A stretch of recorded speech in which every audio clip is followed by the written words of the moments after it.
What's going on, guys? It's Cimo. So today we're posing the question, should you buy Duel Overload? This is one of the most hyped sets of the year, and for good reason. There's tons of crazy powerful cards that they're releasing in this product, and it's also the last big product that comes out before we enter Master Rule 5, so Konami is kind of just dumping everything on us that they can before we enter the next era of Yu-Gi-Oh! So for the purposes of this video, we're going to be covering the cards that are in the set, not all of them. We're going to be discussing the highlights and discussing the pros and cons of all the cards, just so you can make an overall assumption for yourself as to whether or not you want to invest in this product. But before we get into it, just want to let you guys know, click the link below so you can pick up your everyday I'm Summoning shirt from the merch shop, and I thank you guys for your continued support for the channel. So without further ado, let's go ahead and get right into it. Now, when it comes to Duel Overload, the cards are kind of broken down and categorized into 4 sections. So we have the OCG imports, which take up about more than half the product, which kind of makes sense considering there's so many cards we could be getting from the OCG. Then there's also the reprints, which we have not only reprints of expensive cards, both casual and competitive, that a lot of people might look forward to, but also some cards that got rarity bumped, as a matter of fact, so people will be pretty happy with those. We also have some alternate art cards, which I think is pretty cool from a collector's standpoint, and then we also have 3 world premiere cards that have never been released into the game. So we're going to start off with the OCG imports, of course, because I think this is probably what people are most hyped about because it's brand new cards, and who doesn't like new cards? So one thing when it comes to Duel Overload is that we're getting a lot of the cards that the OCG has had for actually several years now from their Link Vrains packs. If you guys remember, Link Vrains packs 1, 2, and 3 were some of the most craziest game warping sets ever released. I think Link Vrains pack 1 more specifically, and 2 and 3 were definitely dialed back considering the power level of Link Vrains pack 1. But for the purposes of Duel Overload, we're getting pretty much every card from Link Vrains pack 1, 2, and 3. I think maybe I'm not sure if it's all of them, but it looks like all of them for the most part when it comes to Duel Overload. So I think the big card that people are most excited about is Crystron Needlefiber. I'm not even going to attempt to try to say its TCG name, but this is the card that people are looking for. This card, when it was released into the OCG,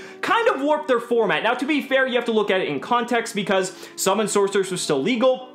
The game was also 2 years old, maybe even 3 going now that we're in 2020, so it was a different format at the time. And yeah, with power creep and evolution of the game, Needlefiber I don't think is as nearly as powerful as it was back in its prime. Now, it doesn't take away from the fact that it is an extremely powerful and borderline broken card, but you have to look at it in context, right? I think if they release Needlefiber into the game now, maybe it's not as bad as it was back in its prime. That doesn't mean the card isn't going to be good and not be played in a lot of different strategies, especially when you're looking at like YCS Charlotte, since that is an event that still takes place in Master Rule 4. People are going to probably be wanting to abuse Needlefiber as much as possible, especially because we've never had the chance to here in the TCG. I think that's definitely a very big boost, but we'll have to see when we go into Master Rule 5 if Needlefiber still proves to be a go-to option, but probably going to be a staple, if not semi-staple, for any Link-based extra deck for the foreseeable future. But besides Needlefiber, there's still a plethora of other extremely powerful cards that you have to look forward to. Take a look at Union Carrier. Union Carrier is basically the next incarnation of Summon Sorcerers. It's almost like a crossbreed between Summon Sorcerers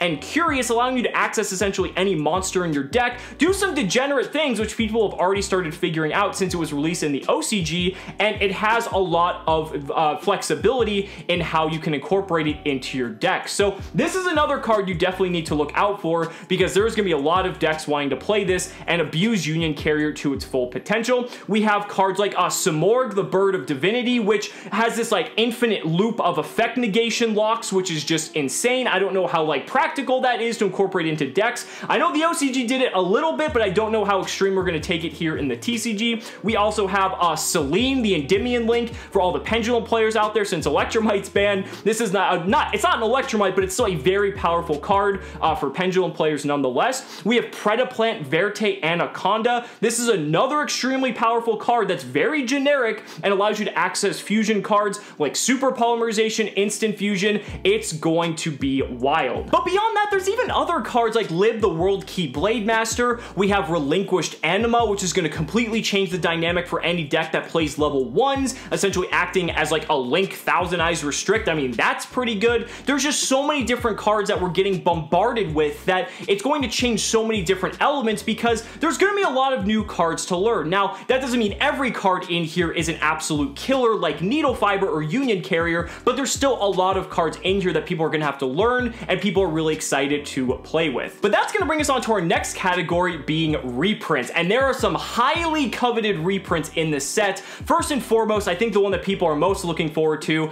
is Fantastical Dragon PHANTAZMAY. Keep in mind, guys, this card was like $80, $90, upwards of $100 for the better part of a year, and this is the card's first reprint. This is incredible for anyone who's looking to pick it up. Some might argue it's a little bit late because if we go into Master Rule 5 and there's less of a reliance on link summoning, that PHANTAZMAY loses some of its potency, but I don't think that takes away from how powerful of a card that it is. It has essentially been a staple in a lot of decks for the better part of the year, and it's definitely garnered that high price tag as a result of that. So I think a lot of people are just really happy to genuinely get their hands on copies of PHANTAZMAY for an affordable price. Also, Infinite Impermanence is in here, and this is a big one because this card was already reprinted last year in Dual Power, which was like the Duel Overload of 2019, and the card is still like $50 a copy. So hopefully by having some more copies enter the game, it's going to bring the price tag down on that card a little bit more, make it more accessible. It's a generic effect negator, doesn't lose to Called by the Grave. Just an overall really solid card, but a lot of, pretty much out of a lot of people's price ranges because it is so expensive, even though it is so powerful, so it's definitely deserving of a price like that. I definitely think this is a very choice reprint. We also have Signet Mining. This is a really big one for like Salamangreat players, anyone who wants to play a cyberspace deck, because Signet Mining was in the neighborhood of like $30 to $40 for the better part of the last year. And now if you want to play Salamangreat, I mean, assuming that, you know, it's not short printed, but we'll get to that a little bit later on,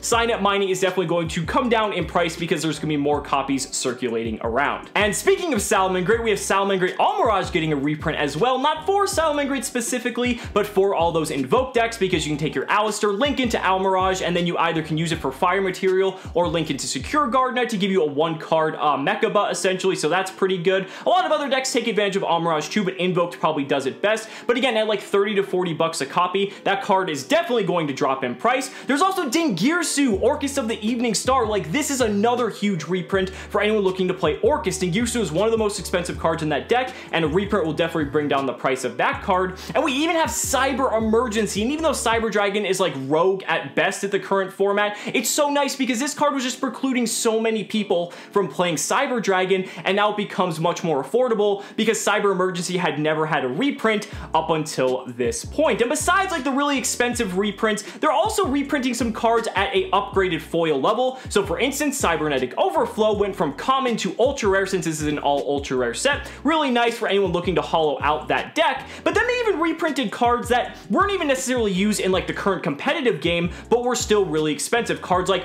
Last Warrior from Another Planet. This card was like 25 to 30 bucks a copy. It does kind of technically see play, I guess, with like Cyberstein, but like this is just one of those old cards that people might not have been able to access just simply due to the price. But now that that's getting reprinted, that's pretty cool. Even stuff like MADOLCHE. MADOLCHE is this deck that you might see up in the competitive scene every once in a while, but it's definitely more of a casual pick. Magilines were like 20 to 30 bucks because those never had a reprint. And Choco Alamode, forget it, those were like 50 bucks a copy because those also had never received a reprint. So when it comes to reprint value, you're definitely getting a lot of bang for your buck. Then moving on, we also have the alternate art cards. These are a nice collector's item, and I love when they integrate these cards into sets because it gives something for collectors to chase after. Now, they're not going to be like the sick looking gold ultimate rare that the OCG had from their rarity collection where these cards were initially released. I'll have a picture of that on the screen for you guys to see because those are just gorgeous, unfortunately. But we are getting Tour Guide, we are getting Infinity, we are getting Chaos Dragon Levianeer, and we're also getting Kagari. So again, not like highly in demand reprints. I guess a Levianeer reprint's actually pretty good, but the other three aren't really necessary. But it's nice for anyone who is a collector that likes getting those alternate art cards. And last but not least, we have the 3 world premiere cards. And I think this is where the video is going to turn to the con section, because if you don't already know what these cards are, the first is like a Trap Tricks monster that sets a whole trap card both from your deck and your graveyard, kind of like turn 2 or 3 card. I guess it's not like the worst, but probably the best of the 3 if I'm going to be completely honest. There's a continuous spell that's kind of like a boneless Dark Ruler No More. I don't know why you would play this card over that.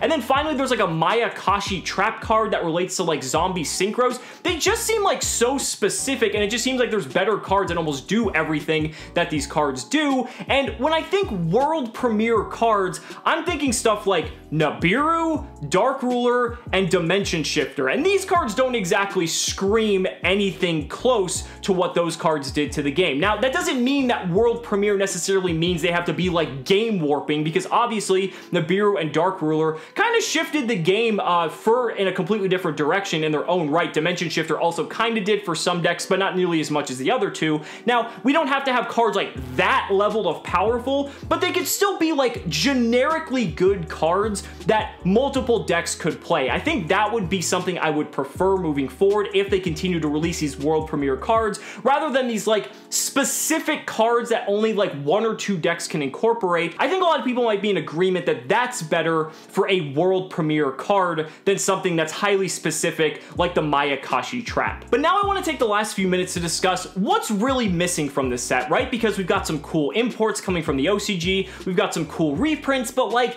there's still something else missing. And I'm not talking just about the World Premiere cards, I'm talking about like the set in general. So like, yeah, you could say there's no extravagance, you could say there's no Savage Dragon, but like at least we're getting like extravagance in a set later on, which we actually just found out like a day or two ago at the time of recording this video. So like at least it's coming out in a reprint at some point, but you could argue that they wanted to save extravagance to sell like that set, so then people would have to buy that set if they really want extravagance, because extravagance is like an $85 to $90 card.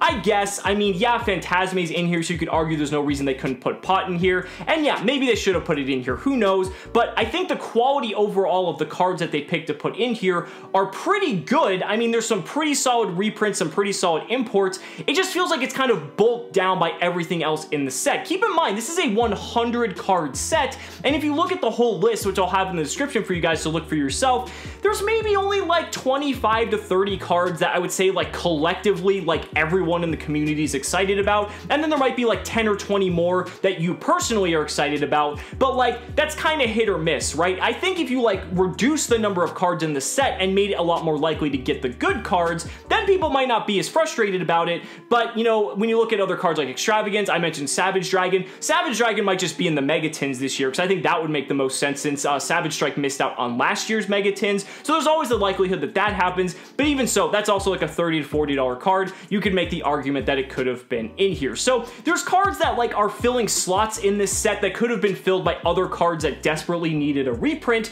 I'm looking at cards on this list that are like Mystical Space Typhoon, Terraforming. Like, did we really need like a 500th Mystical Space Typhoon reprint? Was there a huge like lack of supply of Terraformings roaming around, especially when the card is at 1? Like, they could have easily put some other cards in place of that, and I think that definitely would have been better. Another issue that a lot of people are discussing is that the short print problem. I mean, when it comes to short print, we know Konami short prints cards. They've admitted that they short print cards, and I think the biggest fear is, especially for some of the high value cards like Needle Fiber, or maybe some of the high value reprints like Phantasmay, Impermanence, even Signet Mining, that yeah, they're in the set and that's great, but you don't necessarily have a fair chance of getting all these cards, because if these cards are highly short printed and then like in an entire case of the set, there's only like one copy of each, then it's not an equal distribution and the odds are actually against you of getting those specific cards that you want. And I think when it really comes down to it, that's really why I always recommend that you guys buy the singles, because then you know you're getting exactly what you want,